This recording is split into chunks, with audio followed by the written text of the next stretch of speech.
Un micro-restylage sur le Mini Countryman, un avant-goût du futur chez Mercedes-AMG, une Maserati du centenaire et la Mustang sur les toits de New York, c'est l'actualité de ce jeudi 17 avril en 3 minutes.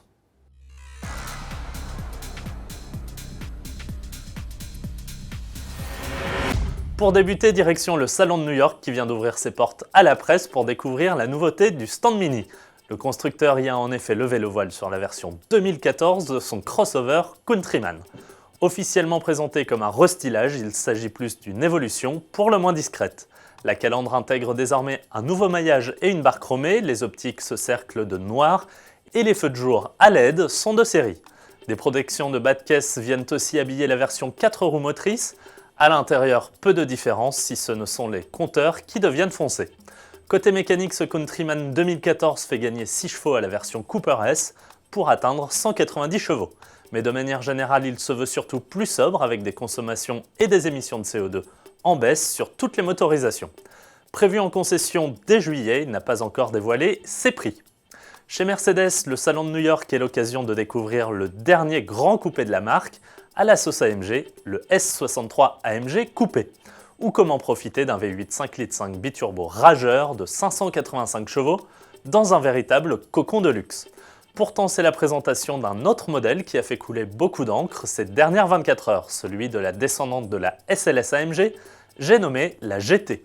Voici les deux premières images du cockpit de ce deuxième modèle entièrement développé par Mercedes-AMG, une sportive qui croisera le fer avec les Porsche 911 et Jaguar F-Type coupé. Avec une présentation annoncée à l'automne prochain, on peut s'attendre à la découvrir au Mondial de Paris en octobre. On reste à New York dans le rayon des sportives avec une autre surprise, celle de Maserati qui décline son coupé Gran Turismo MC Stradale et son cabriolet Grande Cabrio MC Stradale en version Centennial Edition. Il ne s'agit ni plus ni moins que d'une édition spéciale en hommage aux 100 ans du Trident en 2014. Pas de grands changements au menu si ce ne sont de nouveaux coloris bleu et rouge qui réinterprètent les teintes historiques de Maserati et du blason de Modène. Sous le capot, en revanche, le V8 4,7 litres propose toujours 460 chevaux. Pas de tarif pour le moment, mais une commercialisation annoncée pour juillet.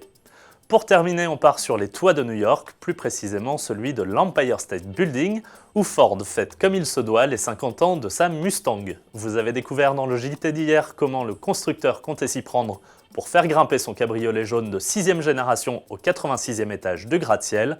Après plus de 5 heures d'acheminement et d'assemblage dans la nuit de mardi à mercredi, la voici désormais arrivée à bon port pour le plus grand plaisir des touristes de passage. Merci à tous de nous avoir suivis et à demain.